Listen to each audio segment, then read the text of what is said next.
شب برات نجات کی رات اس کو کہا جاتا ہے۔ میں ویسے بھی رسمی تقریر نہیں کیا کرتا، اور آج تو میں سمجھتا ہوں کہ ہمیں کچھ منزل نواز باتیں کرنی چاہیے۔ ہماری ذہنی سطح کس تربیت کی متقاضی ہے، اور ہمیں اب کس سمت اپنے سفر کو لے کر کے آگے بڑھنا ہے، اس تعلق سے کچھ باتوں کی اصلاح، کچھ نئے اہداف۔ یہاں خانقائی نظم میں جتنے لوگ وابستہ ہیں ان سے میری گزارش ہوگی کہ وہ دلوں کے کشکول کھول کر اس فقیر بے نوا کی باتوں کو سنیں۔ میں آپ کے سامنے درد دل رکھنے جا رہا ہوں۔ میں کچھ ایسی گزارشات کرنا چاہتا ہوں جو صرف اپنوں سے کی جا سکتی۔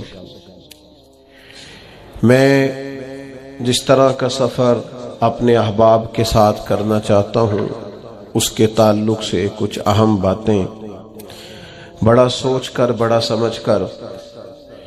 اس طرح کبھی زمانہ ہوتا تھا نا خط لکھنے کا، تو جو لوگ خط لکھتے تھے نا، ٹیلی فون پہ تو لوگ فی البدی بول دیتے ہیں نا جو من میں آتا ہے، اور کچھ تھوڑے سے پرانے لوگ جانتے ہوں گے کہ جو لوگ خط لکھتے تھے وہ لکھتے تھے اور سمجھتے تھے کہ عبارت ٹھیک نہیں، پھر پھاڑ دیتے تھے، پھر نئے جملوں کے ساتھ، نئی حسن کے ساتھ نئی عبارت کو تشکیل دیا جاتا تھا، اور کئی دفعہ وہ بھی اس شخص کے قابل نہیں ہوتی تھی جسے وہ خط بھیجنا ہوتا تھا۔ تو سوچ کر، سمجھ کر، پرکھ کر کئی صفحات کو ضائع کر کے ایک مضمون تیار کیا جاتا تھا، اور وہ محبت نامہ اپنے بزرگوں کو، دوستوں کو، بھائیوں کو، عزیزوں کو روانہ کیا جاتا تھا۔ میں بھی آج ایک محبت نامہ آپ کی خدمت میں پیش کرنے جا رہا ہوں۔ قرآن مجید سے میں نے ایک آیہ کریمہ تلاوت کی ہے۔ اللہ کریم نے فرمایا وَمِنَ النَّاسِ مَن يَشْرِي نَفْسَهُ ابْتِغَاءَ مَرْضَاتِ اللَّهِ، فرمایا کوئی آدمی ہے جو اپنی جان ہی بیچ دیتا ہے، اپنی جان ہی بیچ دیتا ہے۔ کوئی شخص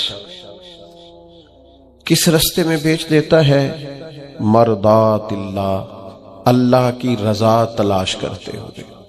اس رستے میں اس نے اپنی ساری زندگی بیچ ڈالی، لیکن اس کا مقصود یہ تھا کہ مجھے میرا رب مل جائے، میرے رب کی رضا مل جائے، اللہ اور اس کے رسول کی محبت کا حصول میرے لیے آسان ہو جائے۔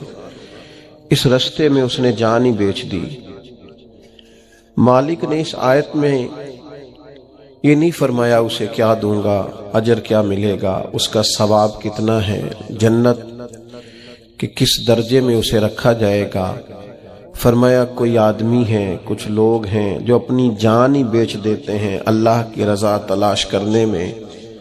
تو نتیجہ ایک جملہ صرف بیان کیا، فرمایا واللہ رؤوف بالعباد، اللہ بھی پھر اپنے بندوں پر بڑا ہی مہربان۔ اس جملے نے بات کو اتنا کھول دیا ہے، اتنا واضح کر دیا ہے۔ فرمایا اگر تم نے میری خاطر، نبی پاک صلی اللہ علیہ وسلم نے ارشاد فرمایا جب شعبان کی 15ویں رات آئے تو رات کو بیدار رہا کرو اور صبح کو روزہ رکھا کرو۔ تو جب حضور نے کہہ دیا بیدار رہو تو پھر کسی کو سونا نہیں چاہیے، بیدار رہنا چاہیے۔ اور بیداری کا مطلب یہ نہیں کہ وہ آدمی بس جاگتا رہے، اس کا مطلب یہ ہے کہ وہ اللہ اللہ کرے، درود پاک پڑھے، عبادت کرے، تلاوت کرے، ذکر فکر میں رہے۔ کچھ باتیں اس مقصد کے لیے کہ اس رات اللہ پاک نے اپنی رحمت کے دروازے کھولے ہیں، تو کچھ ایسی بات کی جائے جس سے دل نرم ہو جائے۔ دوستو، قرآن مجید کی 2 آیات میں نے پڑھی ہیں۔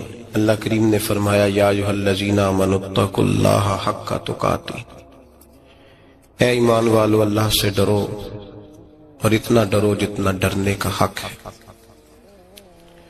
ڈرو اللہ پاک سے، اور جس طرح تم کسی سے ڈرتے ہو، ڈرنے کا حق ہوتا ہے، وہ حق ادا کرنے کی کوشش کرو۔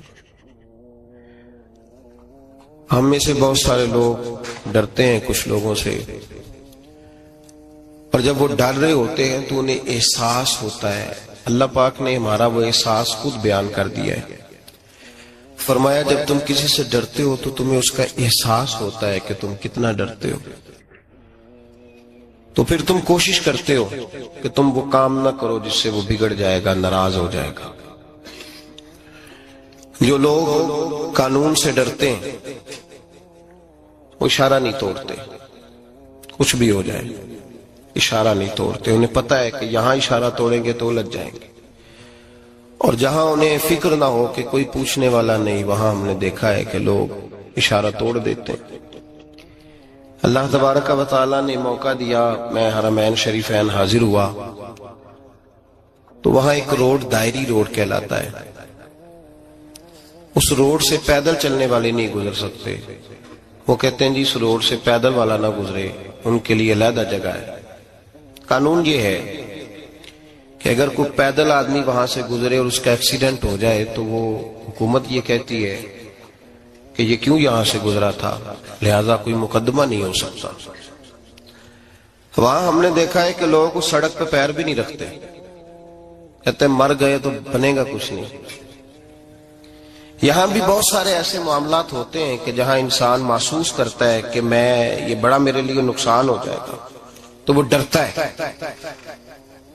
ایک چھوٹی سی بات ہے کہ رات کو کوئی آدمی اپنا دروازہ کھلا رکھ کے نہیں سوتا، حالانکہ کوئی حرج نہیں، کبھی کھلا رہ بھی جاتا ہے. اور اگر کبھی رہ جائے تو جس کی ذمہ داری بند کرنے کی ہو اس کے ساتھ پھر جو رویہ ہوتا ہے گھر والوں کا، یہ خوف ہے ہمارا اندر کا. تو بڑی شدت کے ساتھ ہم اس شخص کو سخت سست کہتے ہیں، ڈانٹتے ہیں، کہتے ہیں تو نے خیال ہی نہیں کیا، جمع پونجی لٹ جاتی تو یہ خوف ہے، یہ ہمارا اندر کا یہ خوف ہے. آپ بازار میں جائیں تو درجنوں لوگوں نے گن مین بٹھائے ہوئے ہیں، ان کا دل نہیں کرتا کہ اضافی تنخواہ دی جائے. کیا مطلب ہے ایک آدمی کو اضافی پیسے دینے کا؟ لیکن وہاں آدمی بٹھایا جاتا ہے، اس کو تنخواہ دی جاتی ہے، اس کی روٹی کا بندوبست کیا جاتا ہے، اس کے سارے ضروریات زندگی کا خیال رکھا جاتا ہے. اور پس منظر یہ ہوتا ہے کہ ڈر لگتا ہے اگر یہ شخص نہ ہوا تو ہمارے چوری ہو جائے گی. اللہ فرماتے ہیں کہ تو جہاں سے ڈرتا ہے تجھے پتا ہے، تو اس طرح کر کہ مجھ سے بھی اتنا ڈر جتنا ڈرنے کا حق ہے. یہ جھوٹ موٹ کا ڈراوا نہ پیدا کر کے اوہ اللہ معاف کرے جی. اچھا جناب بڑا ڈرتے ہیں آپ اللہ تعالیٰ سے، آپ نے تو کانوں کو ہاتھ لگائے، تو پھر آپ کیا کر رہے ہیں؟ اللہ معاف کرے جی میں تو بات نہیں کرتا، بس 2-4 آدمیوں کی پگڑی اچھالوں گا، اس سے زیادہ نہیں. ڈر لگتا ہے جی بات کرتے ہو، 15-20 آدمی بس میرے قابو آئے. یہ کس قسم کا ڈر ہے؟ ڈرنے کا حکم دیا. اور میرے رسول کریم سید عالم صلی اللہ تعالی علیہ وآلہ وسلم نے ارشاد فرمایا کہ تو رب کریم سے دنیا میں ڈر جا جس طرح ڈرنے کا حق ہے. جب قیامت کا دن آئے گا تو اللہ تجھے ڈرائے گا نہیں بلکہ اپنی رحمت کی چھاؤں میں جنت میں داخل کر دے گا. یہاں ڈر. ایک جگہ تو اللہ نے فرمایا ڈرو، اور کچھ جگہوں پہ فرمایا کہ جو میرے علم والے بندے ہیں نا، جن کو میں نے علم دیا ہے، عالم ہیں، ان کے بارے میں فرمایا کہ ان کے دلوں میں میری خشیت ہے. انما یخشی اللہ من عبادہ العلماء. اللہ کے بندوں میں سے جو علم والے ہیں وہ اللہ کی خشیت رکھتے. قرآن نے ایک جگہ کہا ڈرو، خوف کا لفظ بھی استعمال کیا، وَلِمَنْ خَافَ مَقَامَ رَبِّهِ جَنَّتَانِ. خوف بھی ہے اور خشیت بھی ہے. ان دونوں کا معنی ایک ہی ہے، ڈرنا. خوف کا معنی بھی اور خشیت کا معنی بھی، ڈرنا. جب آپ علماء لغت کو پڑھیں گے، عربی ادب کو جاننے والے لوگوں کا مطالعہ کریں گے تو انہوں نے یہی لکھا ہے کہ ان دونوں کا معنی ڈرنا ہے. میری طرف دیکھیے، توجہ کریں، کچھ سمجھانے لگا ہوں، اس نقطے کو ضرور سمجھیے گا. خشیت کا معنی بھی ڈرنا ہے، خوف کا معنی بھی. لیکن جب صوفیاء کے پاس جائیں نا، صوفیاء جو قرآن و سنت کی روح کی تفسیر کرنے والے ہیں، تو وہ کہتے ہیں نہیں، خشیت اور خوف میں فرق ہے. خوف اور ہوتا ہے، خشیت صوفیاء اس کی تفسیر اور کرتے ہیں.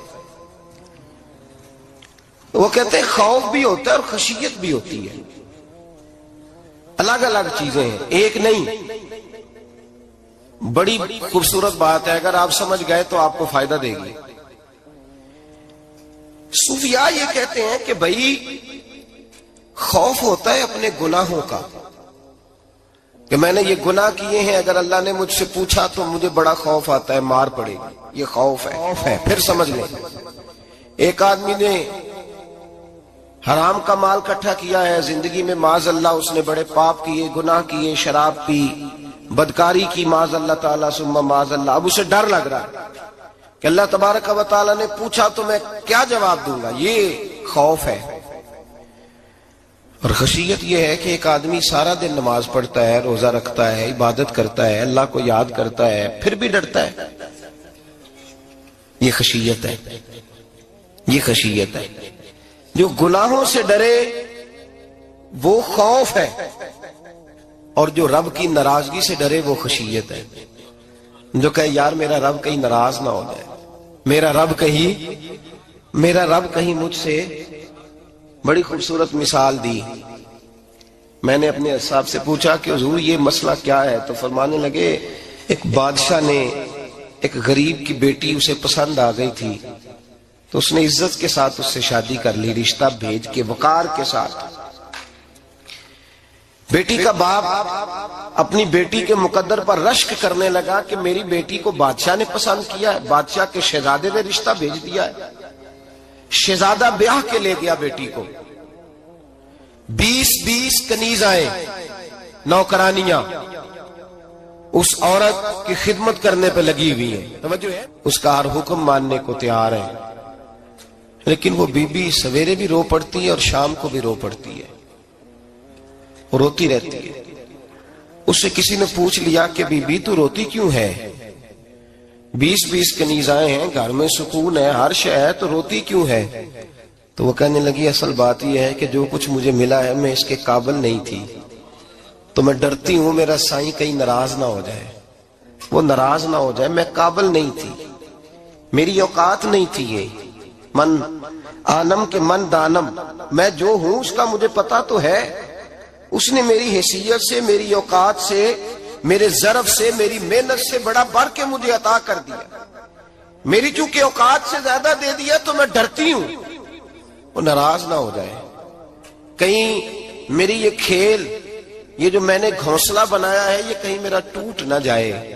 میرے بھائی، میرے رسول کریم سید عالم صلی اللہ علیہ وسلم کے امت کے اولیاء، صلحاء، صوفیاء، اتقیاء، صحابہ، اہل بیت، یہ لوگ جب روتے تھے تو یہ کوئی اس لیے نہیں روتے تھے کہ یہ آج دوپہر کو چینی میں ملاوٹ کر کے آئے ہیں تو اس لیے رو رہے ہیں رات کو، اس لیے نہیں روتے تھے کہ آج انہوں نے جو شکر بیچی ہے اس شکر کے اندر بورا ملایا ہوا تھا، اس لیے نہیں رو رہے کہ آج 10 15 20 لاکھ رشوت کا مال بینک میں جمع کر، اس لیے تھوڑی روتے تھے، یہ تو اس لیے روتے تھے کہ اللہ تو نے بڑا کچھ عطا کیا ہے، کہیں ہم سے ناراض نہ ہو جانا، یہ تو اس کی خشیت میں رو رہے تھے۔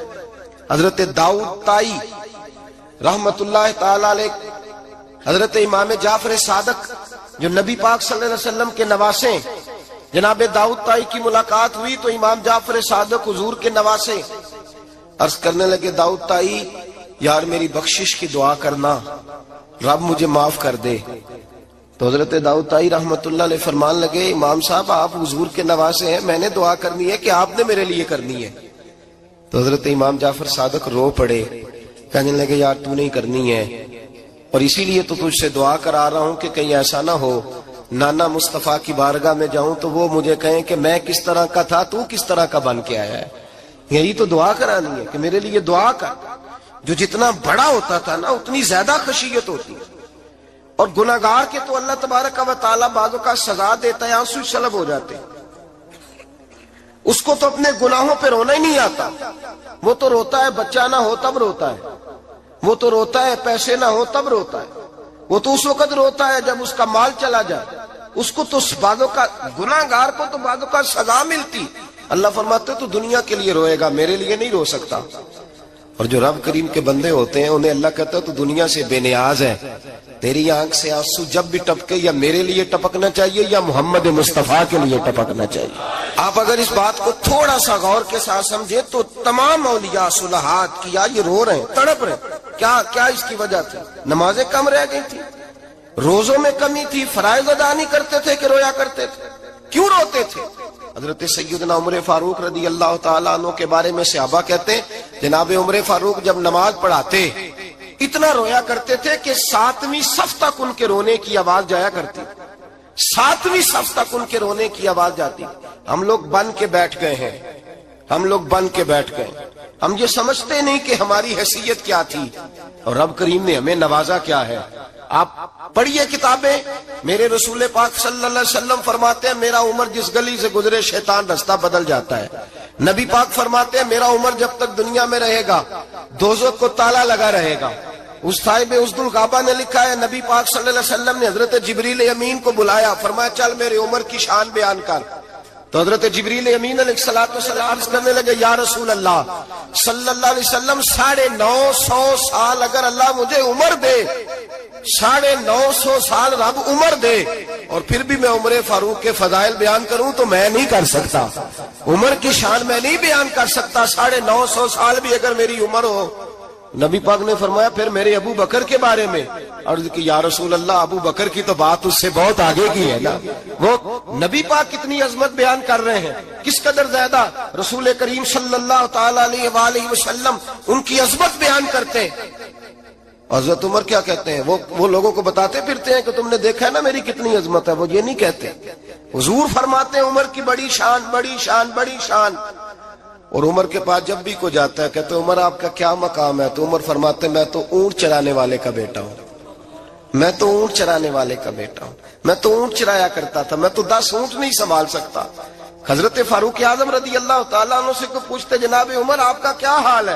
تو آپ فرماتے یہ تو میرے مقدر ہے کہ میری بہن نے قرآن سنایا تو میں در رسول تک پہنچ گیا، ورنہ مجھے پوچھنے والا کوئی نہ ہوتا۔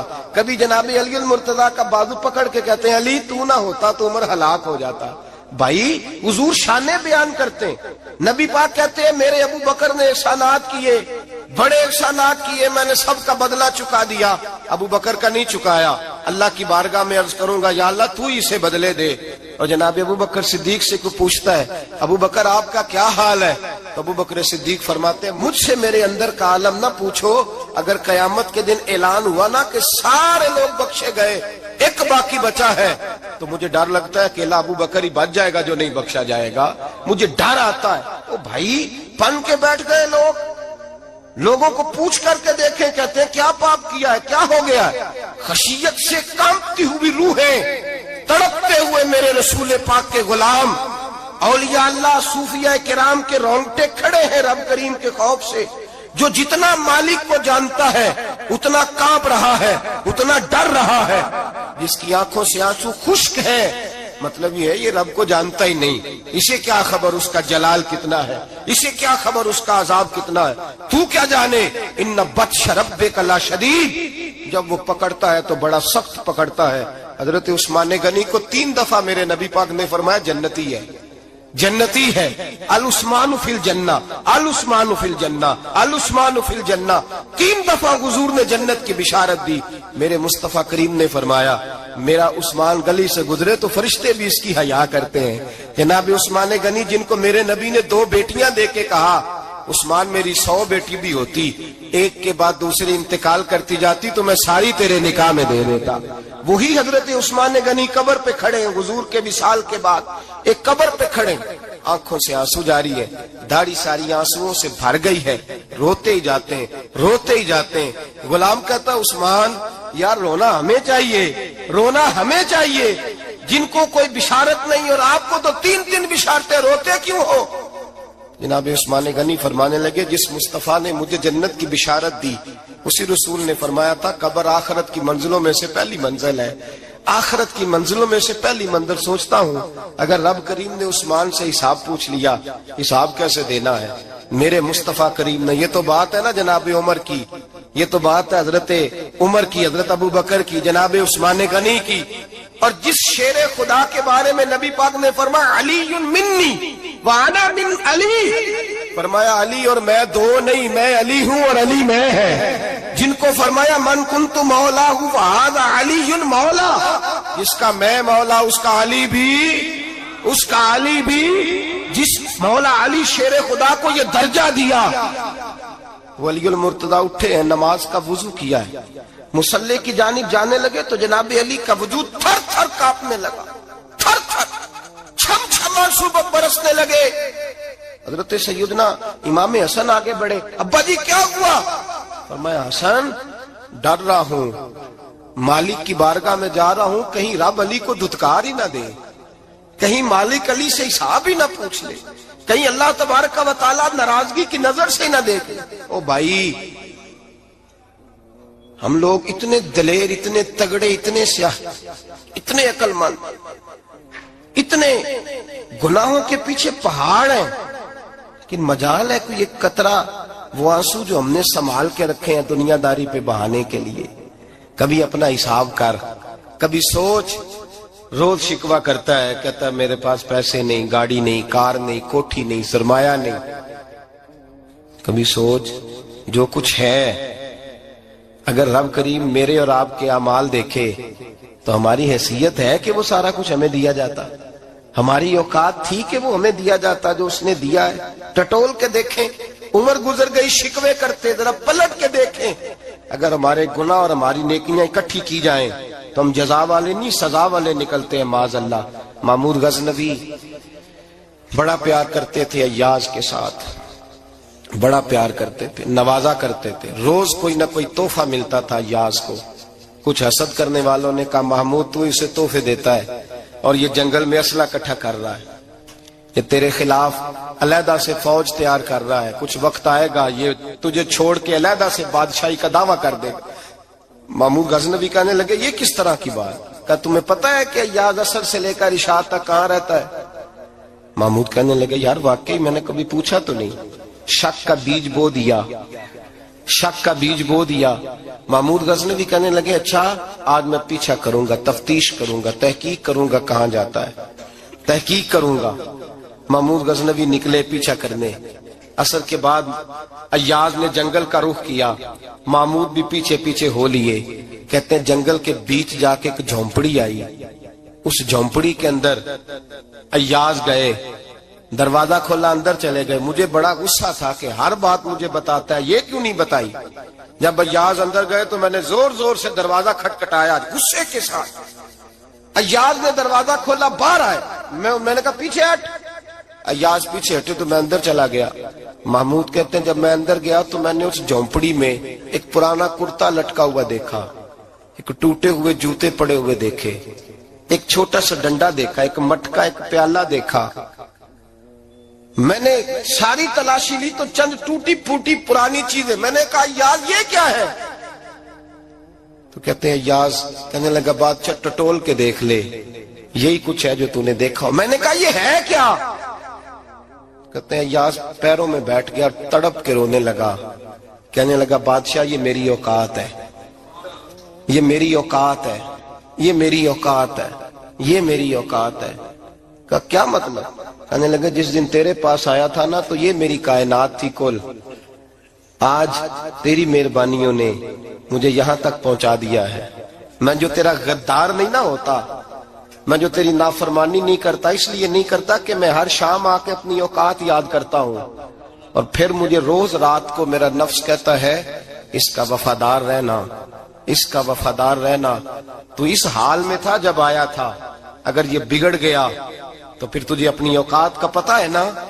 محمود غزنوی نے سینے سے لگایا. کہنے لگے آج تک تو بچا بھی اس لیے ہے کہ تو اپنی اوقات نہیں بھولا. ملا رومی کہتا ہے اپنی اوقات یاد رکھ, تو کیا تھا. تجھے ایک رات سونے نہ دے تو اپنی ٹانگوں پہ کھڑا نہیں ہو سکتا. تیری وہ آنکھ لے جائے تو کچھ نہیں کر سکتا, وہ تجھے معذور کر دے تو کچھ نہیں کر سکتا. 30 سال کے اونچے 7 فٹ قد کے جوان اس نے فالج زدہ کر کے ہسپتالوں میں ڈال دیے, وہ کچھ نہ کر سکے.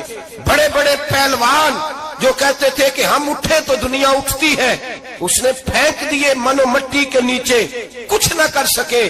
اپنی حیثیت نہ بھول. میرے رسول کریم سید عالم صلی اللہ علیہ وسلم نے فرمایا 2 باتوں میں لوگ دھوکے میں ہیں, دھوکے میں ہیں, دھوکے میں ہیں, دھوکے میں. یا رسول اللہ کون سی؟ فرمایا جو صحت مند ہے وہ دھوکے میں ہے, وہ سمجھتا ہے میں کبھی بیمار ہی نہیں ہوں گا، مجھے روز اسی طرح نیند آئے گی جس طرح اب آتی ہے، میں روز اسی طرح اٹھوں گا جیسے اب اٹھتا ہوں، میں اتنا ہی لمبا چوڑا رہوں گا جس طرح آج ہوں، میرا حسن اسی طرح قائم رہے گا جیسے آج ہے۔ تو دھوکے میں ہے، دھوکے میں۔ بڑے بڑے آئے اور بڑے بڑے مٹی کا ڈھیر ہو گئے، فنا ہو گئے، کل من علیہ فان، فنا ہو گئے، کوئی پوچھنے والا نہ رہا۔ اور میرے رسول پاک نے فرمایا جو فارغ ہے، جن کو رب نے اپنی عبادت کے لیے فارغ کیا، اپنے دین کی نوکری کے لیے فارغ، وہ بھی دھوکے میں ہیں، وقت ضائع کر رہے ہیں، چوک اور چوراہے میں کھڑے ہیں۔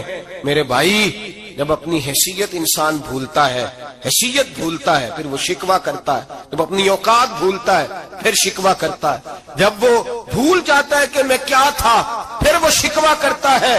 حضرت سیدنا امام احمد رحمۃ اللہ علیہ بازار میں کھڑے تھے تو بادشاہ کا بیٹا گزرا، اکڑ کے گزرا، آپ نے بازو پکڑ کے کھینچا، فرمایا جا کے اپنی ماں سے پوچھ اور اپنے باپ سے پوچھ تیری اوقات کیا ہے، اکڑ کے چلتا ہے، جا پوچھ ان سے تیری حیثیت کیا ہے۔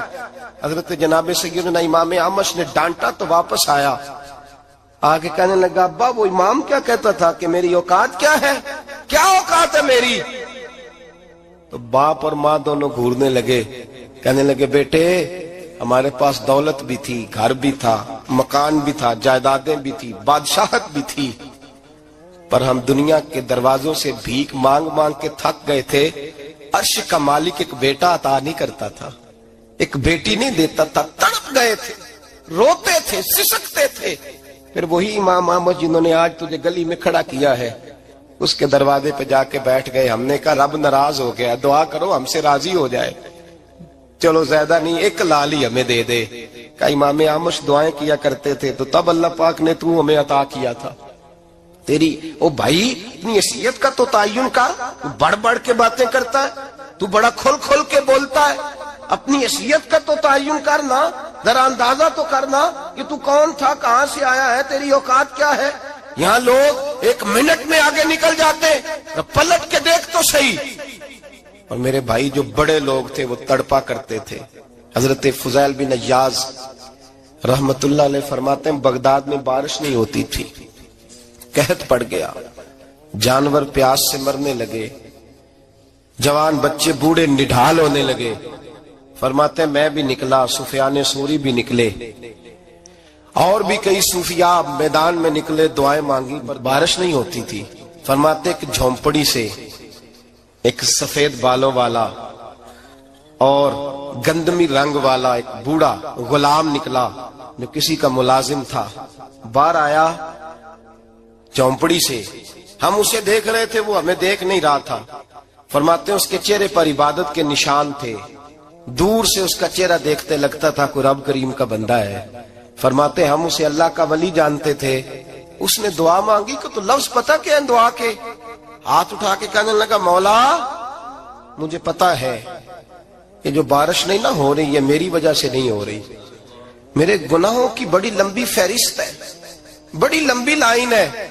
کہنے لگا اے اللہ میری اکیلے کی وجہ سے سارے بغداد کو سزا تو نہ دے، رب کریم جوان بھوکے، بچے بھوکے، مائیں ترس گئیں، بچے ترس گئے، جانور پانی کے قطرے، اللہ گناہ تو میرے اکیلے کے ہیں اور ان سب کو سزا کیوں دیتا ہے؟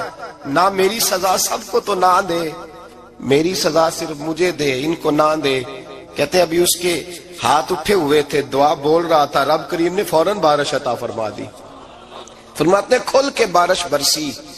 میں نے لوگوں سے پوچھا پتہ کرو کس کا غلام ہے، کہا فلاں آدمی کا۔ حضرت فضیل بن عیاض کہتے ہیں میں شام کو گھر چلا گیا، اس کے آقا سے بات کی، خرید لیا۔ میں جب اس کو خرید کے لایا، گلی میں جا رہے تھے تو مجھے کھڑا کر کے کہنے لگا فضیل میں نکما سا آدمی ہوں، بال بھی سفید ہے، مجھ سے تو زیادہ کام ہی نہیں ہوتا، کیوں تو نے پیسے خرچ کیے؟ میں اس قابل ہی نہیں تھا، کیوں خریدا؟ تو حضرت فضیل ابن عیاض کہتے ہیں میں نے اس کو کہا کل جو تو نے دعا مانگی تھی تو نہیں دیکھ رہا تھا، ہم دیکھ رہے تھے، تو مقبول ہے رب کریم کی بارگاہ کا، تجھے اس لیے خرید کے لایا ہوں، تو مقبول ہے۔ کہتے ہیں یہ لفظ سنے تو ٹھہر گئے، وہ کہنے لگے اچھا آقا مجھے 5 منٹ کا وقت ملے گا؟ میں نے کہا ہاں ضرور ملے گا۔ کہتے انہوں نے وہیں نماز کی نیت باندھ لی، 2 رکعتیں پڑھی اور 2 رکعتیں پڑھ کے ہاتھ اٹھائے، کہنے لگے مولا تیرا اور میرا راز تھا، تو نے راز کیوں کھولا؟ اللہ مسترنا بستری کل جمیل، یا اللہ تیرے پاس پیارے پیارے پردے ہیں، ایک پردہ مجھے عطا کر دے، مجھے اپنا رکھ، مجھے لوگوں کے سامنے میرے پردے نہ کھول۔ آپ فرماتے ہیں یہ کہہ کہ وہ زمین پہ بیٹھے کلمہ شہادت پڑھا، ان کی روح پرواز کر گئی۔ میرے بھائی جو زیادہ پرہیزگار تھے، جو بڑے رب کریم کے بندے تھے، ان کے تو آنسو خشک ہی نہیں ہوتے، وہ تو تڑپا کرتے، صبح شامیں ان کی روح کے گزرتے تھے اور رب کریم کی ناراضگی سے ڈرتے تھے۔ وہ کہتے تھے مالک کہیں ناراض نہ ہو جائے، کہیں بگڑ نہ جائے۔ میرے رسول کریم صلی اللہ علیہ وسلم کے صحابی کہتے ہیں ایک جنگ سے خوشخبری آئی تو جو خوشخبری لانے والے تھے وہ حضرت عمر فاروق رضی اللہ تعالیٰ عنہ کے پاس پہنچے خوشخبری دینے۔ حضرت عمر رضی اللہ تعالیٰ عنہ کھڑے تھے، صحابی نے آ کے کہا عمر مبارک ہو۔ جناب عمر کچھ لوگوں سے گفتگو کر رہے تھے، بات چیت جاری تھی، کہا مبارک ہو، فتح ہو گئی۔ حضرت عمر کہنے لگے ٹھہر تو جا، اس سے تو بات کر لینے دے جس سے کر رہا ہوں۔ جب کہنا ٹھہر تو جا، وہ جو پیچھے کھڑے تھے وہ شرمندہ ہو گئے۔ اتنی سی بات ہے نا، چودھری تو بندہ بنتا ہی تب ہے جب 5-10 کی ایک دن کے اندر بےزتی کر لے، پڑھا لکھا تو بنتا ہی تب ہے جو 10-15 کو جاہل کہہ لے، تو بڑا تو بنتا ہی تب ہے جو 5-6 کو نیچا دکھا لے۔ تو یہ ہماری ڈگریوں کا تو مزاج ہی بڑا مختلف ہے۔ ہم تو اعزاز والے ہوتے ہی تب ہیں جب کچھ چھوٹا ہوگا تو ہم بڑے ہوں گے نا۔ ہم تو چاہتے ہیں ہمیں کچھ چھوٹا ملے، کسی کو چھوٹا کر کے اس کے قد پہ سوار ہو کے بڑا ہونا چاہتے ہیں۔ اتنی سی بات تھی کہ ٹھہر جانا یار، پہلے اس کی تو سن لینے دے۔ وہ شرمندہ ہو گئے صاحب۔ جب وہ شرمندہ ہوئے تو سیدنا فاروق اعظم دوڑے گئے۔ صحابہ کہتے ہیں گارا تھا، کیچڑ تھا، اس گارے میں سر رکھا، سجدہ کرنے لگے، اٹھے، کہنے لگے مولا اپنے عمر سے ناراض نہ ہو جانا، یہ کل تک اونٹ چرایا کرتا تھا، آج تیری مخلوق کو شرمندہ کرنے لگ گیا ہے، یہ اپنی حیثیت ہی بھول گیا، اسے خبر ہی نہیں کہ یہ کیا تھا، یہ آج تیری مخلوق کو شرمندہ کرتا ہے۔ اللہ اپنے عمر سے ناراض نہ ہو جانا۔ وہ شخص کہتے ہیں پیچھے آ کے کھڑا رو رہا ہوں۔ میں نے کہا عمر کیا کر رہے ہو؟ فرمایا نہیں یار، میں نے تجھے شرمندہ کیا ہے، یہ میں بھول گیا تھا کہ میں کیا ہوں۔ بھائی اپنی حیثیت کا تعین کریں، آؤ آج اپنی حیثیت کا تعین کریں، دیکھیں ہم کہاں تھے، کہاں بیٹھے، پلٹ کے دیکھیں کیا تھے، ہم کیا ہیں، راتیں کہاں گزرتی ہیں، صبح کہاں بیتتی ہیں۔ ایک لمحے کے لیے پلٹ کر اپنے ظلم، زیادتیاں، جھوٹ، غیبتیں، بے حیائیاں، اپنی زندگی کے امور کا اگر ہم یک نظر جائزہ لیں، پیچھے پلٹ کے دیکھیں تو حضرت جناب سیدنا غوث اعظم جیلانی رضی اللہ تعالیٰ عنہ فرمایا کرتے تھے اگر لوگ اپنے گناہ یاد کریں تو وہ پریشان ہو جائیں کہ ہمیں پانی کا قطرہ کیوں مل رہا ہے، وہ اگر اپنی غلطیاں یاد کریں تو انہیں احساس ہو کہ ان کا سانس کیسے چل رہا ہے۔ بھائی اگلی بات سنو گے تو اور حیران ہو جاؤ گے۔ حضرت غوث اعظم رضی اللہ تعالیٰ عنہ فرمایا کرتے، آپ فرمایا کرتے کہ اب خیال آتا ہے، اب سوچ آتی ہے کہ رب کریم نے کتنی ڈھیل دی ہوئی ہے۔ ہم ہیں کہ سمجھتے ہیں یہ میری عقل مندی کا کمال ہے کہ مجھے سارا کچھ نافرمانی کے باوجود بھی مل رہا ہے۔ بھائی خشیت الہی پیدا کریں۔ جتنا بندہ بڑا ہوتا تھا اس کے دل میں خوف بھی اللہ کا وہ جانتا تھا۔ حضرت امام اعظم ابو حنیفہ بیٹھے تھے تو ایک بی بی فتویٰ پوچھنے آئی۔ بی بی روز خامن سے مطالبہ تو کرتی ہے، فلاں چیز چاہیے، فلاں چیز چاہیے، اللہ کرے وہ یہ مطالبہ کرنے لگ جائے کوئی شے نہیں چاہیے، جو چاہیے حلال کا چاہیے۔ آمین تو کہہ دے۔ اللہ کرے بی بی یہ مطالبہ کرنے لگ جائے سوکھی روکھی چاہیے پر چاہیے مجھے جائز دینا، بے شک ایک وقت دینا۔ اللہ کرے یہ مطالبہ ہونے لگ جائے۔ شب برات کی بڑی مقدس رات، اللہ کرے اس رات یہ مطالبہ ہونے لگ جائے۔ ایک بی بی آئی خاتون، چرخہ کاٹتی ہے، سوت بناتی ہے، حضرت امام صاحب سے مسئلہ پوچھنے آئی۔ کیا مسئلہ پوچھا اس نے؟ کہنے لگی حضرت جی میں نا رات کو اپنی چھت پہ بیٹھ کے چرخہ کاٹتی ہوں، سوت بناتی ہوں، 14ویں رات کا چاند جب چڑھا ہوتا ہے تو اس کی روشنی میں چرخہ کاٹتی ہوں۔ کئی دفعہ نا بادشاہ کا لشکر میری گلی سے گزرتا ہے، بڑے بڑے لالٹین انہوں نے پکڑے ہوتے ہیں، بڑے بڑے روشن دان، بڑی بڑی ان کے اندر روشنی ہوتی ہے. تو حضرت جی کئی دفعہ نا وہ جب گزرتے ہیں تو ان کی روشنی میں بھی میں کچھ سوت بنا لیتی ہوں. مسئلہ یہ پوچھنا تھا کہ اس روشنی میں جو سوت بناتی ہوں اس کی کمائی میرے لیے جائز ہے کہ ناجائز ہے؟ اس کی روشنی میں حضرت امام اعظم نے اللہ اکبر کا اور چھم چھم آنسو گرنے لگے. حضرت امام صاحب نے اپنا گریبان پکڑا اور کھینچا, قمیض پھٹ گئی. کہنے لگے بی بی مسئلہ چھوڑ, تو پہلے بتا تو ہے کون, کہاں سے آئی ہے, کون ہے, بتا. تو کہنے لگی میں حضرت بشر آفی کی ہمشیرہ ہوں, میں حضرت بشر آفی, وہ جو درویش ننگے پیر نہیں پھرتا رہتا بغداد کی گلیوں میں, میں اس عظیم بھائی کی بہن ہوں, بشر آفی کی ہمشیرہ ہوں. حضرت امام اعظم فرمانے لگے کوئی اور بی بی آتی تو اس کے لیے جائز تھا, کیونکہ وہ جان بوجھ کے تو کسی کی روشنی نہیں استعمال کرتی, خود آتی ہے. کوئی اور آتی تو جائز تھا, تیرا مقام بڑا ہے, تیرے لیے جائز نہیں, لیے جائز نہیں, تو اپنی حیثیت کا تعین کر, یہ تیرے لیے درست نہیں. او بھائی بڑا تو تب ہوگا جب تیری احتیاط بڑی ہو جائے گی, بڑا تب ہوگا جب تیرا تقوی بڑا ہو جائے گا, بڑا تو تب ہوگا جب تو حلال حرام کے معاملے میں باریک باریک چیز کا خیال رکھے گا.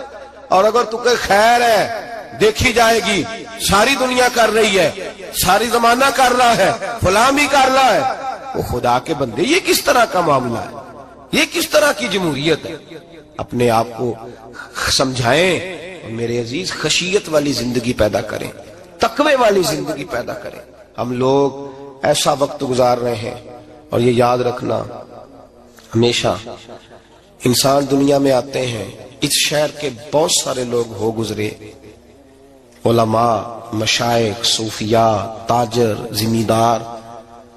آپ کسی بھی شعبے میں ٹٹولیں گے تو آپ کو کئی نام ملیں گے.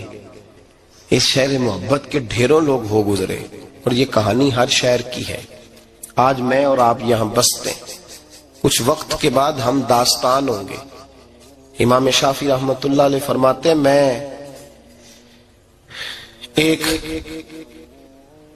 شہر سے گزر رہا تھا تو میرے پیر کو ٹھوکر لگی, میں نے زمین کھودی تو ایک کھوپڑی نکلی, کھوپڑی نکلی تو اس کے اوپر تاج بھی تھا. فرماتے میں نے شہر کے لوگوں سے پوچھا یہ کیا ہے, تو کہنے لگے یہ بادشاہوں کا قبرستان ہے, اس میں غریب دفن تو نہیں ہو سکتا تھا, دفن تو بادشاہوں کا خاندان ہے, لیکن افسوس کی بات یہ ہے کہ یہاں مٹی ڈالنے کوئی نہیں آتا. اب یہ سیدھی سڑک بن گیا. بھائی کبھی پلٹ کے دیکھ, ہزاروں لوگ آئے, اس روڈ سے کروڑوں لوگ گزرے اور منزل کو چلے گئے, لوگوں نے یاد نہیں رکھا. آپ اپنے حصے کا عمل کرنے آئے, ٹھیکیدار نہیں ہے کوئی اپنی اولاد کا, بال بچے کا, بہن بھائی کا. حق ضرور ہے, ان کے لیے محنت ضرور کرے گا, لیکن اس کو یہ اجازت نہیں ہے کہ وہ کہے کہ میں اب بڑا ذمہ دار ہوں تو میں نے 20 کروڑ بینک بھر کے جانا ہے. حضرت عمر بن عبدالعزیز رحمت اللہ تعالی علیہ کے انتقال کا وقت آیا تو اپنے بیٹوں کو بلایا, فرمانے لگے بیٹو تمہارا باپ بزدل تھا, تمہارے لیے کچھ کر نہیں سکا. کہا ابا جی کیا ہوا؟ فرمانے لگے بیٹے میں بزدل تھا, جہنم سے ڈر گیا, تمہارے لیے کوئی بینک بیلنس اکٹھا نہیں کر سکا. میں تھوڑا دلیر ہوتا, دوزخ سے نہ ڈرتا تو تجوریاں بھر کے جاتا. پرانے بادشاہ محل چھوڑ کے گئے ہیں, پر میرے پاس کچھ نہیں ہے, بادشاہ ہونے کے باوجود میں فقیر ہوں, خالی آ جا رہا ہوں, بزدل جو تھا. آپ نے جب یہ لفظ کہے تو بچے رونے لگے, کہنے لگے ابا جی ہمیں تو فخر ہے, ہمیں تو فخر ہے, جس گلی سے بھی ہم گزرتے ہیں کپڑے ہمارے سادے ہوتے ہیں, پر لوگ دکانیں چھوڑ کے ملتے ہیں, کہتے ہیں نیک باپ کی اولاد جا رہی ہے, یہ بڑے مرتبے والے باپ کی اولاد جا رہی. بھائی یاد رکھیں, خشیت الہی پیدا کریں, نہ اپنی ذات کے ساتھ ظلم کریں. اگر آپ کوئی بھی غلط کام کرتے ہیں تو اس کا جواب آپ نے دینا ہے. اگر آپ نے 1 کروڑ روپیہ ناجائز کمایا ہے تو وہ اللہ آپ سے نہیں, آپ کے بچے سے نہیں پوچھے گا, بیوی سے نہیں پوچھے گا, بہن بھائی سے نہیں, وہ آپ نے جواب دینا ہے. آپ نے اپنے اعمال پر غور کریں. آج شب برات ہے, میرے نبی کریم صلی اللہ علیہ وسلم نے فرمایا کہ میری امت کی اتنی بخشش ہوگی, مدینے میں سب سے زیادہ بنو کلب کا قبیلہ بکریاں پالتا ہے, ان کی بکریوں کے بالوں سے بھی زیادہ اللہ میری امت کی بخشش فرمائے گا. اس کو توبہ کی رات کہا جاتا ہے. توبہ کا مطلب یہ ہوتا ہے کہ اللہ میں آج کے بعد گناہ نہیں کروں گا, توبہ کا مطلب ہوتا ہے کہ میں آج کے بعد یہ غلطی،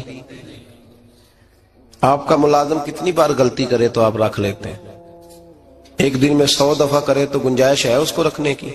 اللہ رکھ لیتا ہے، کہتا تو توبہ کر، ہے گنجائش؟ میرا خیال ہے جو 10 بار بھی کرے اس کے لیے بھی گنجائش ہے، اس کے لیے بھی گنجائش ہے۔ استاد باپ ہوتا ہے، بچے سے غلطی ہو جائے تو کہتا تجھے ارجانہ بھرنا پڑے گا۔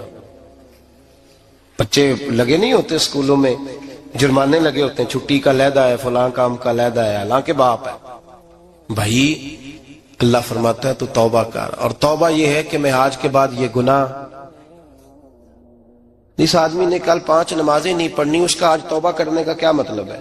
توبہ کا کیا مطلب ہے کہ میں آئندہ گناہ، تو جو سویرے 5 نمازیں نہیں پڑھنا چاہتا، کہتا ہے کل زور نہیں میں نے پڑھنی، چلو فجر تک جاگنا ہے، فجر پڑھ لوں گا، تو اس نے توبہ کی ہے؟ کوئی مذاق ہے؟ استغفر اللہ استغفر اللہ استغفر اللہ، معاف کر دے، کیا معاف کر دے؟ سویرے تو مسجد آئے گا بھائی، آپ کسی جگہ، ہم سادے لوگ ہیں، دیہاتی لوگ، یہ ہمارا دیہات کا ماحول ہے، بچے کو مارتے ہیں نا مدرسے والے کو، تو ہم کہتے ہیں دوبارہ کرے گا، تو کیا کہتا ہے اگوں، تو جو بچہ کبھی تسی تھپڑ دو مار لو میں سویرے پھر کرنا جی، تو اس کو معافی ملے گی؟ یہ کیسی معافی ہے کہ سویرے میں نماز نہیں پڑھنی زور کی، لیکن یا اللہ معاف کر دے، یا اللہ، یہ جھوٹ ہے، یہ دھوکہ ہے، یہ مذاق ہے، مذاق نہیں کرے۔ اور بندہ کوئی سیاںا ہو تو مذاق برداشت نہیں کرتا، اور معاذ اللہ استغفر اللہ، رب کریم کے ساتھ مذاق، یا اللہ میری توبہ، یا اللہ میری توبہ، یا اللہ مجھے معاف کر دے، یا اللہ معاف کر دے، اور سویرے جھوٹ پھر بولنا ہے اٹھتے ہی، تو یہ کیسی توبہ ہے؟ توبہ کا مطلب ہوتا ہے کہ میں توبہ کرتا ہوں آج کے بعد گناہ، تو توبہ کو سمجھے تو صحیح نا میرے بھائی، توبہ کو سمجھے۔ تمام صحابہ، چونکہ شراب حرام نہیں تھی تو ہر آدمی پیا کرتا تھا، جب حرام ہو گئی تو پھر کسی نے منہ نہیں لگایا، توبہ ہو گئی تو پھر ہو گئی، پھر معاملہ ختم ہو گیا۔ پھر کبھی قریب حضرت مرثد بن ابی مرثد البغوی رضی اللہ تعالیٰ عنہ حضور کے صحابی ہیں، آپ فرماتے ہیں میرے اندر ایک غلطی تھی، میرا بہت ساری خواتین کے ساتھ دوستانہ تھا، نبی پاک کی بارگاہ میں جب میں گیا اسلام کی بائعت کی تو حضور نے فرمایا تیری نظر جھکی رہنی چاہیے، خبردار کسی عورت سے تیرا، کہتے ایک نصیحت نبی پاک نے کی۔ آپ فرماتے ہیں میں نے اپنے دل کو اس طرح سمجھایا کہ عورتیں اگر میرے پاس آ کے کھڑی ہوتی تھی تو میرے اندر کا وجود کہتا تھا کہ ہو ہی نہیں سکتا میری توجہ جائے، اس لیے کہ توبہ کی ہے، اب دوبارہ ادھر توجہ جا سکتی؟ میرے بھائی توبہ کو اس کے مفہوم کے ساتھ توبہ کریں، جھوٹ نہیں بولیں، گناہ نہیں کریں۔ میرے رسول کریم صلی اللہ علیہ وسلم نے فرمایا استغفار پڑھا کرو، میں دن میں 100 مرتبہ استغفار کرتا ہوں۔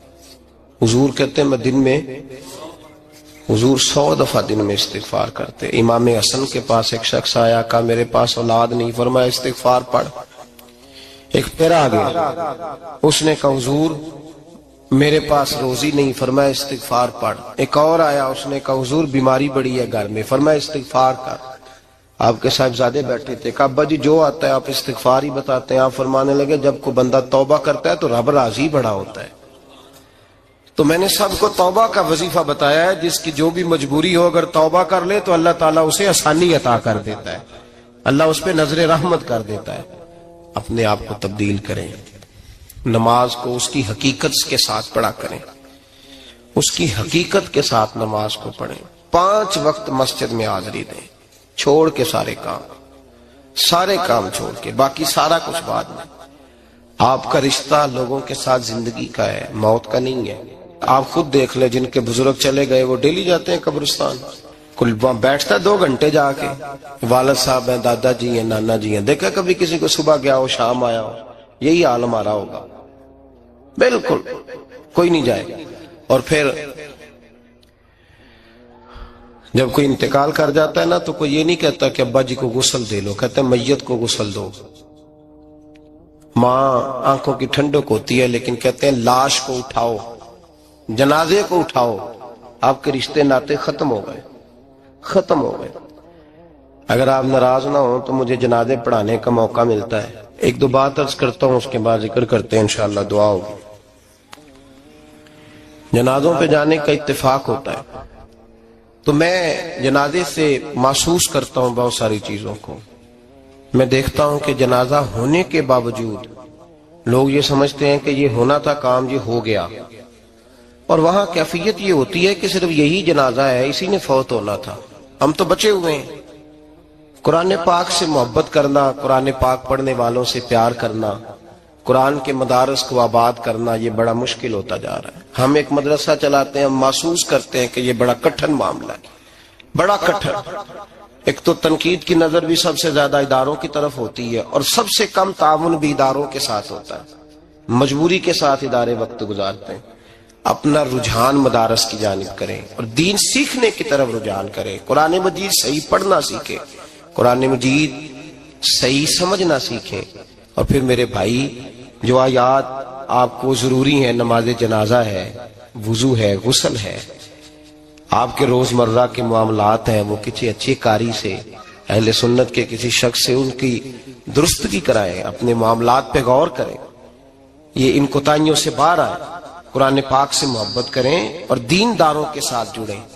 ایک گزارش آپ سے اور کرنی ہے، اس کو بھی کھلے دل کے ساتھ سنیے گا، کھلے دل کے ساتھ. یہ شب برات کی رات ہے اور میں ذمہ داری کا مظاہرہ کرتے ہوئے بات کرنا ضروری سمجھتا ہوں.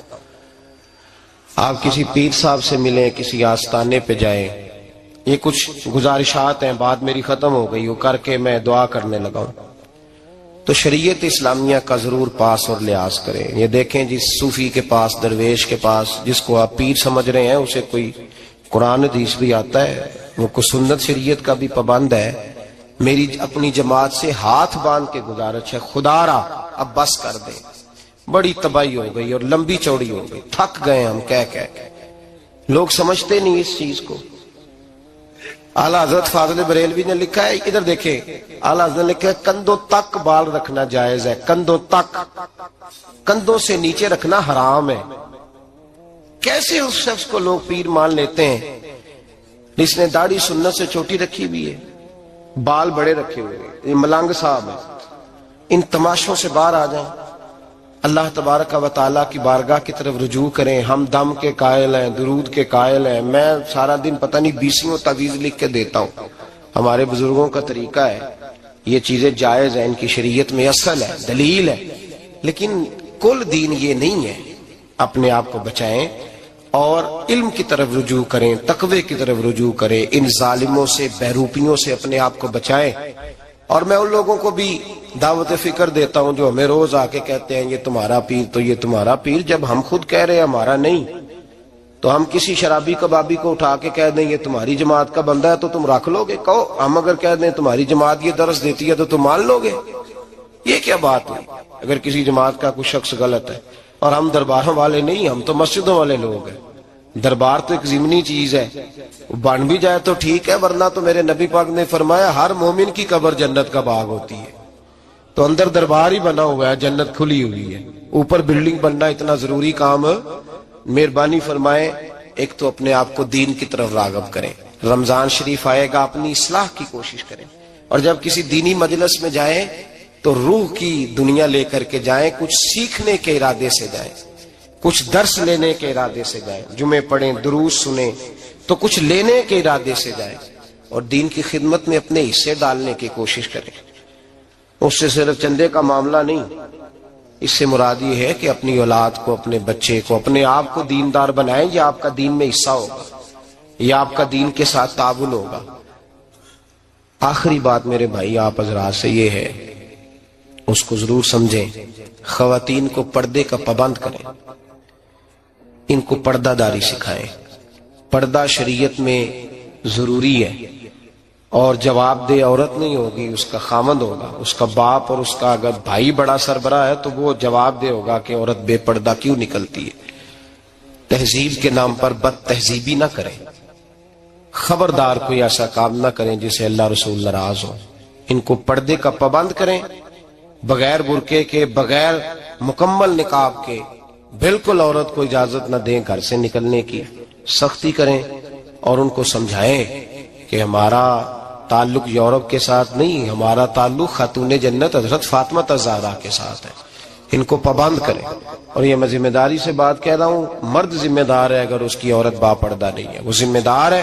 اور اللہ کی بارگاہ میں اس کی کوئی بات قابل قبول نہیں ہوگی. اور شب برات کی رات اتنے لوگ گواہ ہیں کہ یہ پیغام آپ کو پہنچایا گیا, آپ کو پہنچایا گیا. آسمان زمین اور ہوا گواہ ہے کہ ہمیں یہ بات پہنچائی گئی کہ ہمیں ان کو پردہ کرانا ہے. ذکر ہوگا. ذکر کیا ہے؟ ذکر ہے اللہ کو یاد کرنا.